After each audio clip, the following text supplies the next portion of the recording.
Halo semuanya, sekarang saya akan kembali menceritakan sebuah cerita horor yang saya ambil dari akun Twitter @creepylogy_ dengan judul Tumbal Kontrakan. Saya mendengar langsung kisah ini, nama tokoh, tempat peristiwa, dan detail informasi disesuaikan dengan tujuan dramatisasi. Bagaimanapun, harap anggap cerita ini sebagai fiksi. Tumbal kontrakan. Sebuah kontrakan 3 petak berdiri di tanah yang luas. Ada 4 banjar. Tiap-tiap banjar berupa 12 pintu. Semuanya 48 pintu. Kontrakan selalu penuh, meski semeraut dan berisik minta ampun lantaran 2 penyewa membuka bengkel motor di depan rumahnya. Orang-orang di sekitar mengenalnya dengan sebutan kontrakan Bu Haji Neni. Wanita yang dimaksud sebenarnya belum naik haji, tetapi dipanggil begitu lantaran berkerudung dan kaya raya. Ia membuka toko bangunan di daerah itu sekaligus membangun kontrakan petak berbanjar-banjar. Usaha Neni selalu lancar juga menguntungkan. Kabar-kabarnya itu belum seberapa. Seorang kuli angkut di tokonya mengatakan bahwa majikannya punya 18 material dan 11 kontrakan di seantero Jawa Barat hingga ibu kota. Yang diceritakan di sini adalah salah satu kontrakannya di Jawa Barat. Sebagian penyewa kerasan tinggal di situ. Ada yang sudah 6 tahun, bahkan ada pula yang menyewa sejak pertama dibangun hingga direnovasi. Menurut penilaian mereka, Bu Haji Neni baik. Jarang ia marah-marah kalau terlambat bayar sewa. Menagih pun tidak pernah. Paling apes kalau pembayaran molor sampai 6 bulan. Penyewanya akan diusir baik-baik, dan itu baru sekali terjadi selama belasan tahun. Selain toleran soal telat bayar, Neni juga suka memberi. Saban musim korban, setiap penghuni dikirim daging sapi. Juga ia senang mengirim nasi berkat selamatan. Kalau dihitung-hitung, dalam setahun ia bisa mengirim makanan sampai 5 kali. Dengan semua kebaikan itu, maka tidak ada celah yang dapat terlihat, kecuali setelah seorang wanita pendatang membeli sebuah rumah di seberang kontrakan tersebut. Wanita pendatang itu luwes dalam pergaulan, namanya Nikmah. Bekerja sebagai guru, suaminya pun guru musik. Kalau pulang mengajar, Nikmah membuka les bahasa Inggris untuk anak-anak. Ikut les itu gratis. Singkat saja, banyak anak-anak SD sampai SMP datang ke rumahnya untuk belajar.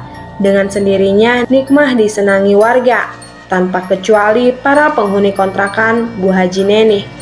Satu waktu Nikmah mendengar lelayu yang rupanya dari kontrakan Neni. Ia pun datang takziah.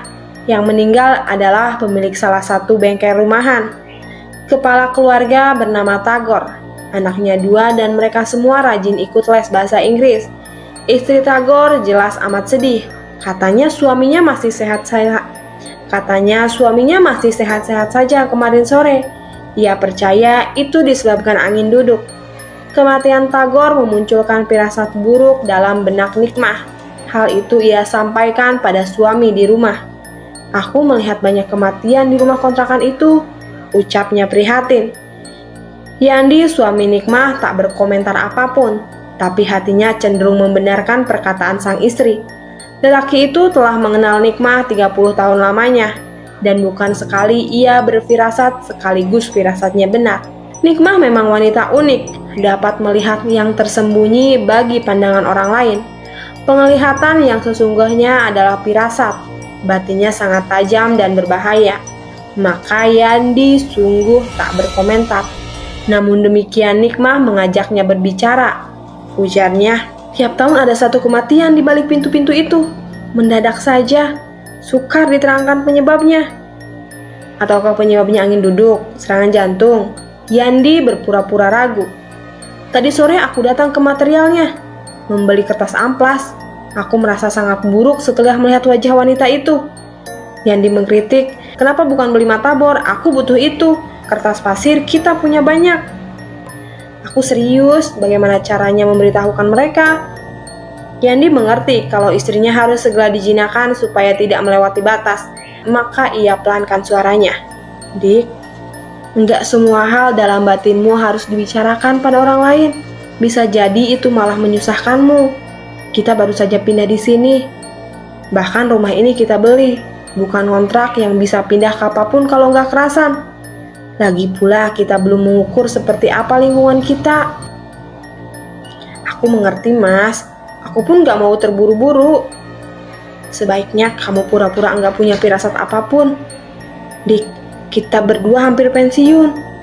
Ini kan yang kamu mau, rumah di sebelah Jakarta, ada kebun dengan tanaman-tanaman dan unggas. Juga angsa-angsa yang galak, Nikmah memotong. Ya, dan kita masih bisa mengajar di rumah sesudah pensiun. Mari fokus pada keinginan itu saja. Untuk malam itu Nikmah dapat dikendalikan, lain waktu belum tentu. Dan itu menjadi kenyataan. Tanpa sepengetahuan suami, mulut Nikmah ujung-ujung sudah sampai di telinga salah satu warga kontrakan Neni. Pendengarnya yaitu Bu Haji Mayang, yang ini kebetulan sudah pergi haji walau masih mengontrak.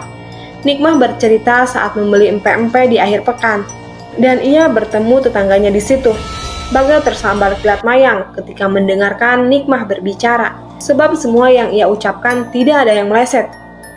Gimana Bu Nikmah bisa tahu sudah ada 18 warga di situ yang meninggal? Cecer Mayang. Ibu tahu juga. Nikmah balik bertanya. Saya ingat semua. Tapi Bu, wallahi, saya nggak pernah ngeh kalau itu terjadi persis setiap tahun. Dari mana Ibu tahu? Saya juga cuma dapat informasi, tepisnya berbohong. Memang Bu Mayang sudah lama di situ? Saya ini penghuni pertama, yang paling lama. Dari saya belum naik haji sampai sudah 3 kali. Bu Mayang haji 3 kali? Takjub Nikmah. Mayang senyum-senyum malu lalu berbisik.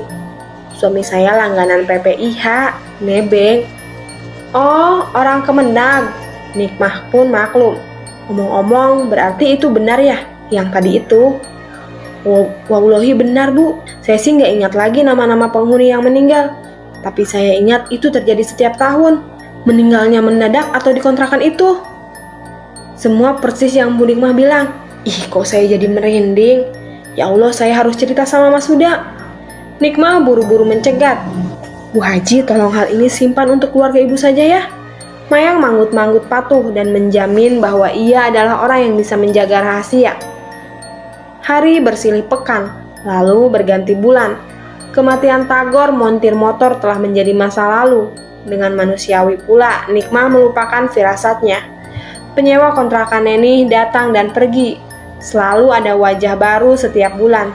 Dan tempat itu selalu semrawut juga berisik. 11 bulan dari meninggalnya Tagor, datang bertamu seorang pria yang punggungnya sudah bongkok dan kakinya pengkor sebelah. Ia didampingi Mayang dan memperkenalkan diri bernama Yayat. Boleh kata lelaki itu sudah tua dan uzur, tetapi ingatan dan suaranya masih prima. Nikmah menyadarinya saat Yayat mengisahkan masa lalunya dengan lancar. Ia dulunya merupakan salah satu tukang paling setia untuk keluarga Neni. Bu Haji Neni tadinya punya 8 kontrakan sebelum saya pensiun. Semuanya saya ikut kerja. Dia orang Cirebon, katanya masih nyambung darah sama Sunan Gunung Jati. Saya sih dulu percaya aja. Orangnya emang gitu, suka ngasih-ngasih. Kalau Bu Haji megang usaha, ibarat kata kun fayakun, pasti berhasil. Hebat kan? Yaya tertawa lebar memamerkan giginya yang sudah jarang. Sedangkan Nikmah dan Mayang hanya menunggu cerita yang lain. Subhanallah, orang itu juga baik banget sama saya. Saya nggak pernah mikirin sekolah anak. Urusan dia pokoknya, beras, minyak, apa aja deh. Walau saya lagi nggak ada proyek, gaji tetap dikasih. Jadi begini Bu, kebetulan Bu Haji Mayang ini sama saya kenal lama. Tempo hari beliau ada urusan dekat rumah saya di Parung. Terus beliau mampir. Langsung saja ya Bu, saya terus terang kaget dengar cerita dari Ibu. Nikmah hendak menyela laki-laki itu, tetapi keburu dicegat. Kata Yayat, ini jangan salah sangka ya Bu. Bu Haji Mayang belum cerita ke siapapun, cuma ke saya saja. Dia juga cerita karena mungkin saya tahu masalah itu. Bagi Nikmah, keadaan itu jadi tampak rumit. Tak ada yang tahu apa maksud Yayat mendatanginya malam itu. Namun Nikmah merasa tidak nyaman. Kalau sudah begini, ia baru ingat ucapan suaminya agar fokus saja pada kehidupan keluarga, bukan mencampuri urusan orang lain. Nikmah ingin jalan pintas segera sehingga ia menyela lagi. Yang Bapak tahu gimana? Justru saya yang perlu bertanya. Ibu dapat informasi itu dari siapa? Nikmah berubah pikiran seketika. Ternyata lelaki itu tidak mengkhawatirkan seperti dugaannya semula. Jadi itu benar, tanya Nikmah. Jangan-jangan Ibu Nikmah memang ngerti ya? Kalau Ibu ngerti juga nggak apa-apa. Maksud Bapak kesini sebenarnya apa? Yang tahu soal itu cuma saya, Bu Haji, dan satu lagi tukang yang belum lama meninggal. Saya nggak pernah bocor sama siapapun. Saya yakin yang lain juga sama. Nikmah tak lagi bernafsu menjegal Yayat. Dibiarkan ia berbicara sepuasnya. Rupanya benar, kalau pria itu tidak berbahaya. Malah ia menceritakan begitu banyak hal yang sebagian besarnya Nikmah tidak tahu. Barangkali Yayat mengira jika Nikmah sudah tahu semuanya, karena dianggap orang pintar. Jadi buat apa menyimpan rahasia di depan orang yang sudah tahu? Yayat mengaku dialah yang memasang kayu kuburan di antara tulang atap rumah kontrakan. Ringkasnya, setiap kontrakan Neni harus dipasang paling 3 sebatang kayu yang berasal dari makam kakek buyutnya di kampung. Tidak jelas bagaimana mulanya Neni melakoni hal itu.